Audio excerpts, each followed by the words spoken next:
দার্জিলিং এ জেলা শাসক বদল। দার্জিলিং এর নতুন জেলা শাসক মনীষ মিশ্রর বদলে সুনীল আগরওয়ালকে দায়িত্ব দেওয়া হলো। এদিকে ডেপুটেশনে চাওয়া হলো মনীষ মিশ্রকে, কিন্তু কেন জানার চেষ্টা করব। সোমরাজ রয়েছে আমার সঙ্গে। সোমরাজ, নতুন জেলা শাসক কে হলেন এবং একই সঙ্গে কেন ডেপুটেশনে চাওয়া হলো, কি জানা যাচ্ছে কেন্দ্রের তরফে কোনো তথ্য?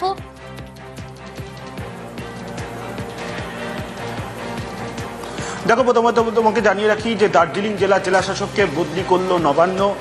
আজ কিছুক্ষণ আগেই নবান্নের তরফে নির্দেশিকা জারি করা হয়েছে। দার্জিলিং জেলা শাসক হিসেবে ছিলেন মনীষ মিশ্র এবং তার জায়গায় সুনীল আগরওয়ালকে দায়িত্ব দেওয়া হচ্ছে দার্জিলিং জেলা শাসক হিসাবে। তাকে দ্রুত দার্জিলিং জেলা শাসক হিসাবে দায়িত্ব নেওয়ার নির্দেশ ইতিমধ্যেই নবান্নের তরফে দেওয়া হয়েছে। এর আগেও সুনীল আগরওয়াল ঝাড়গ্রাম জেলা শাসক হিসেবে দায়িত্ব সামলেছেন, ফলত তার জেলা শাসক হিসাবে অভিজ্ঞতা রয়েছে কাজ পরিচালনা করার। তাকেই দার্জিলিং জেলা শাসক হিসাবে নিয়োগ করার সিদ্ধান্ত নিয়েছে ইতিমধ্যেই নবান্নের তরফে সেই নির্দেশিকা জারি করে জানিয়ে দেওয়া হলো। এবারে যেটা গুরুত্বপূর্ণ বিষয়, যেদিন কেন্দ্রীয় স্বরাষ্ট্র মন্ত্রকের তরফে দার্জিলিং জেলা শাসক হিসাবে মনীষ মিশ্রকে চাওয়া হলো কেন্দ্রের ডেপুটেশনে, সেদিনই নবান্নের তরফে দার্জিলিং জেলা শাসককে বদলি করে দেওয়ার নির্দেশিকা জারি করা হলো। প্রশাসনিকভাবে যথেষ্টই গুরুত্বপূর্ণ, তার কারণ রাষ্ট্রপতি গত 7ই মার্চ শিলিগুড়িতে এসেছিলেন এবং সেখানে তিনি অনুষ্ঠানে যোগ দিয়েছিলেন, কিন্তু সেক্ষেত্রে কেন্দ্রীয় স্বরাষ্ট্র মন্ত্রকের তরফে যে চিঠি রাজ্যের মুখ্য সচিবকে দেওয়া হয়েছিল সেখানে বলা হয়েছিল রাষ্ট্রপতির যে প্রোটোকল সেই প্রোটোকল মানা হয়নি এবং সেই কারণেই আজ কেন্দ্রীয় স্বরাষ্ট্র মন্ত্রকের তরফে চিঠি দিয়ে দার্জিলিং জেলা শাসক এবং শিলিগুড়ির পুলিশ কমিশনার এই দুই সরকারি আধিকারিককে ডেপুটেশনে কেন্দ্রে পাঠানোর কথা বলেছে কেন্দ্রীয় স্বরাষ্ট্র মন্ত্রক। আগামী 3 দিনের মধ্যে রাজ্য ডেপুটেশনে পাঠাবে কি পাঠাবে না তার উত্তর দিতে বলা হয়েছে কেন্দ্রীয় স্বরাষ্ট্র মন্ত্রককে। রাজ্যের মুখ্য সচিব নন্দিনী চক্রবর্তীকে এই উত্তর দিতে হবে কেন্দ্রের স্বরাষ্ট্র মন্ত্রককে। তার আগেই দার্জিলিং জেলা শাসককে বদলি করে দেওয়ার নির্দেশিকা ইতিমধ্যে জারি করে দেওয়া হয়েছে এবং দার্জিলিং জেলা শাসক হচ্ছেন সুনীল আগরওয়াল। যেটা সবথেকে গুরুত্বপূর্ণ, নির্বাচন কমিশনকেও জানিয়ে দিল নবান্ন যে দার্জিলিং জেলা শাসক তারা বদলি করলেন। দেখো, এর আগেও আমরা দেখেছি শিলিগুড়ির সিপিকেও সেন্ট্রাল ডেপুটেশনের চেয়ে চিঠি।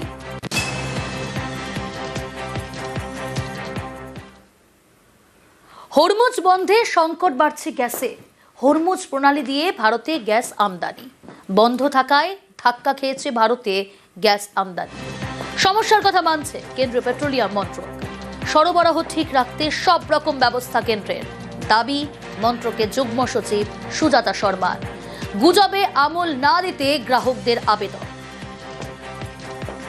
एलपीजी के संबंध में मैं कहना चाहूँगी कि ये एक इशू ऑफ कंसर्न है हमारे लिए, खासकर जब हमारा मुख्यतः जितना भी आयात हो रहा है उसमें एक major portion strait of Hormuz से आता है और वहाँ पर क्लोजर की वजह से थोड़ी सी मैटर ऑफ कंसर्न है। लेकिन इसके बावजूद भी किसी भी 25,000 डिस्ट्रीब्यूटर्स में कहीं कोई ड्राई आउट रिपोर्ट नहीं हुआ है। सभी देशवासियों से ये अपील करना चाहूँगी कि अफवाहों पर विश्वास न करें, पैनिक बाइंग न करें।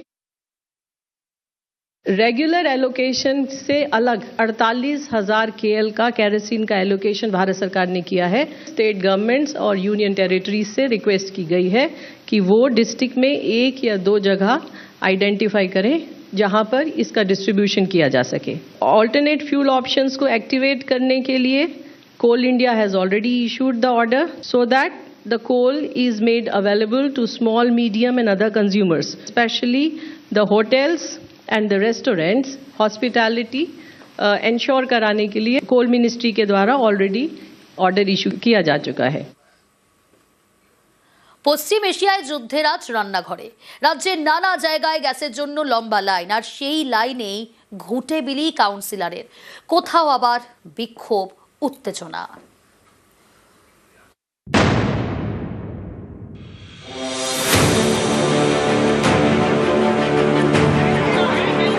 গ্যাসের অফিসে লম্বা লাইন, সেই লাইনে ঘুঁটে বিলি করলেন কাউন্সিলর। মধ্যপ্রাচ্যে যুদ্ধের আঁচ পড়েছে এদেশেও। রান্নার গ্যাস পেতে সমস্যা, অনেকে বলছেন বুকিংই করা যাচ্ছে না। অনেকের অভিযোগ বুকিং করেও মিলছে না গ্যাস। তাই রাজ্যের নানা জায়গায় গ্যাসের জন্য লম্বা লাইন, যেমন উত্তর 24 পরগনার কামারকাটি। শুক্রবার এখানকার ডিস্ট্রিবিউটরের অফিসে লম্বা লাইন পড়ে, সেখানেই ঘুঁটে বিলি করেন স্থানীয় কাউন্সিলর। আজকে মানুষ লাইনে দাঁড়িয়ে আছে ঘন্টার পর ঘন্টা, গ্যাস পাচ্ছে না, মানুষ রান্না করতে পারছে না, হোটেলগুলো বন্ধ হয়ে গেছে, স্কুলের মিড ডে মিল বন্ধ হয়ে গেছে। আমরা তাদের কাছে দিচ্ছি একটাই কারণ, আমাদের মা ঠাকুমারা যেভাবে আজকে ঘুঁটে এবং কয়লার উনুন জ্বালাতো, মোদী সরকার ইচ্ছাকৃতভাবে আজকে এই মানে পুরনো যুগের জায়গাটা নিয়ে আসছে। তাই আমরা সবাইকে বলছি ঘুঁটে ধরুন, ঘুঁটে অভ্যাস করুন।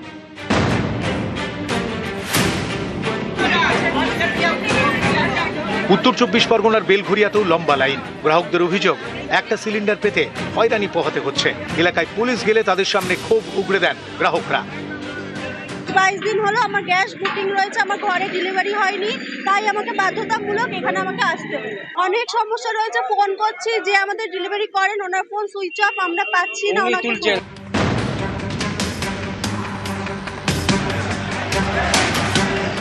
শিলিগুড়ির সেবক রোড, এখানে পুলিশের উপস্থিতিতে সিলিন্ডার বিলি করা হয়, চলে মাইকিং।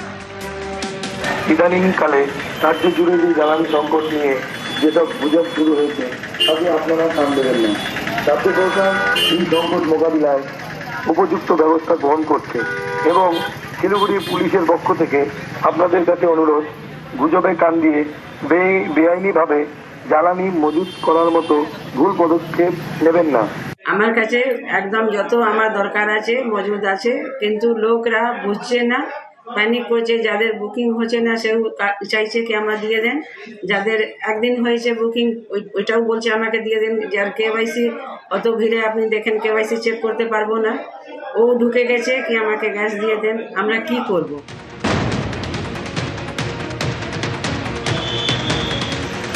বর্ধমানেও রান্নার গ্যাসের আকাল, সিলিন্ডার পেতে লম্বা লাইন। লাইনে দাঁড়িয়ে আছি ঘন্টা 3 না, পাওয়া যাচ্ছে, তবে বহুত লাইন, একবার বিল কাটো, একবার পেমেন্ট দাও, সময়ে তো পাওয়া যাচ্ছে।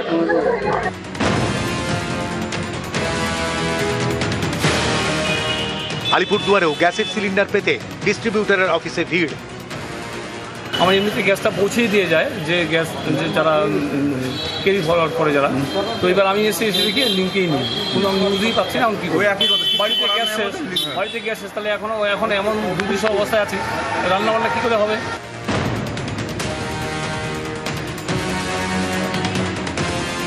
বাঁকুড়ার বিষ্ণুপুরেও গ্যাস সংকট, লম্বা লাইন পড়ে ডিস্ট্রিবিউটরের অফিসে।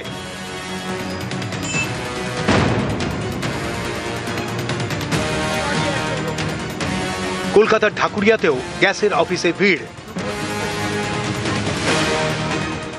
নিউজ 18 বাংলা।